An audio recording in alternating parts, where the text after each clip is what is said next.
attention, please. We're getting ready to get underway here.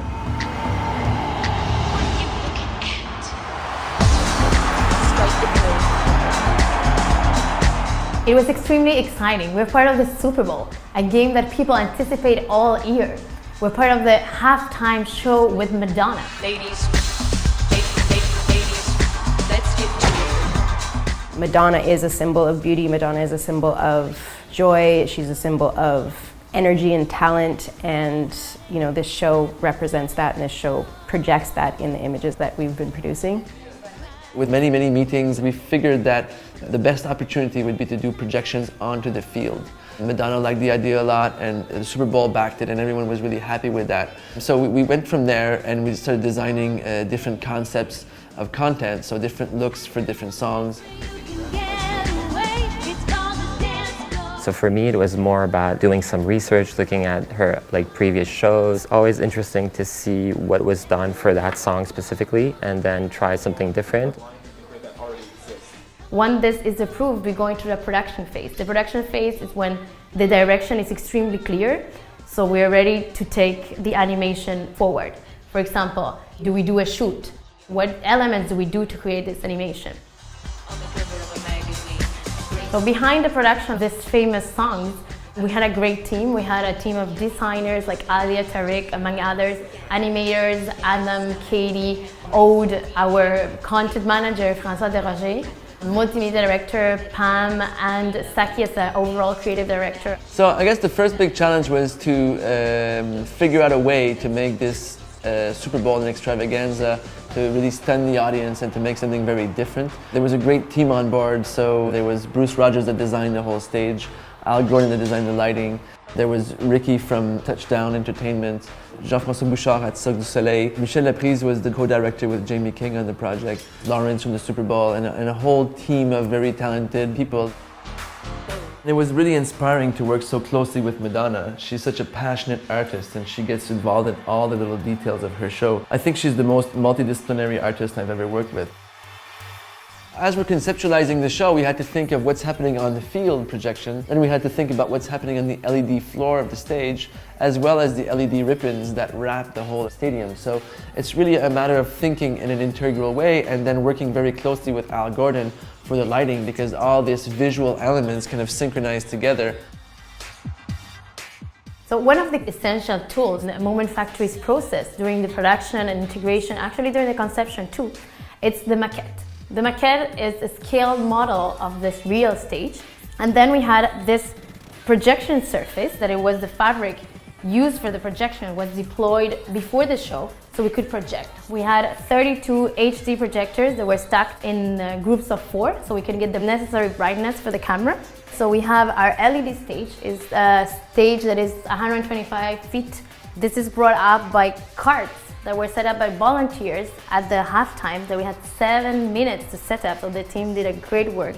Set designer Bruce Rogers built that specifically for that. Then we had 12 minutes of the show, 5 songs in those 12 minutes, 7 minutes to dismantle. So there's a lot of adrenaline involved from all the team. So we've been projecting everything that we've done on this maquette to visualize what it's going to look like, and filming it as much as we can to see how the cameras are going to capture it and to see if the effect is actually working.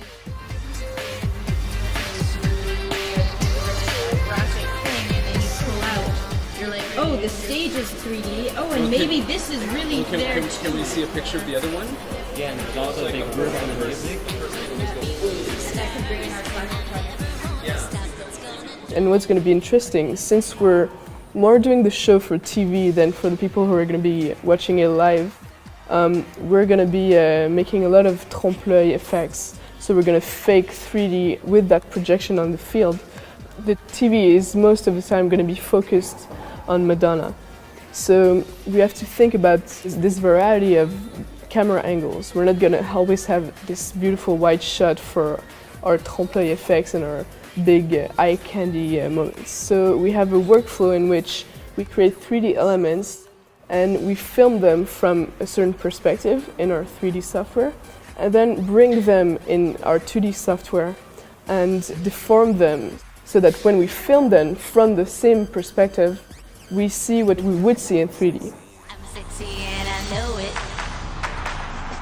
We also wanted to bring it to a new place, a fresh place, a place that would be also appropriate for the Super Bowl. So I think that really presented an interesting challenge to us, the fact that the audience is so wide and the language, the design language has to be broad enough to really appeal to such a big audience.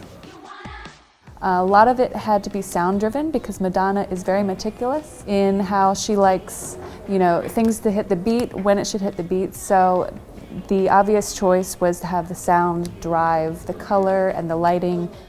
It saved us a lot of time, but it also made it look 10 times better because it was very precise.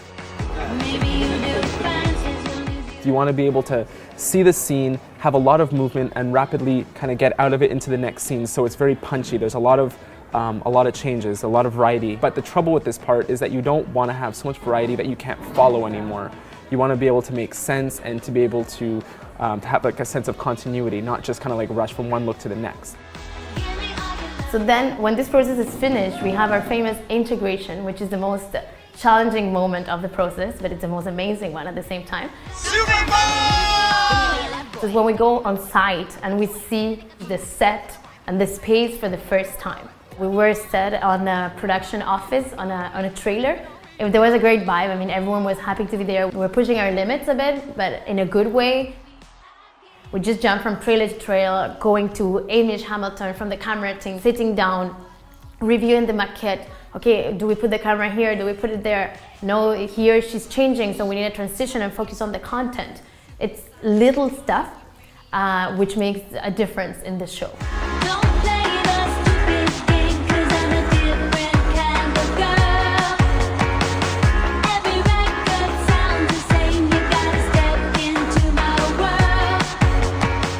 A few days before the show, we had to let go. It was all in the hands of Jason Rudolph, which was the video programmer, and it really came together in an amazing way.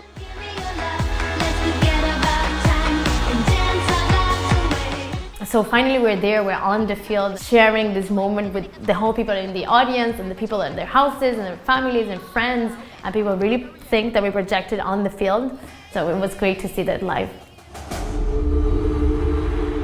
People's reaction was amazing. I mean, I'm getting goosebumps right now actually just thinking about it, how people were inspired, people were so impressed. It's also one of the first shows that I've done where everybody I know saw it. It's one of the most watched shows in American history. 111 million people were watching that show. Many people are tweeting and Facebooking and everything at the same time. There was a social media boom actually during the Super Bowl time. I'm definitely a fan of Madonna. I think any creative person in a way should be a fan of Madonna just because of the boundaries that she's pushed as a female artist, as an artist in general. She's really laid the way in so many directions for us, and it was an honor to be able to work on this project for her.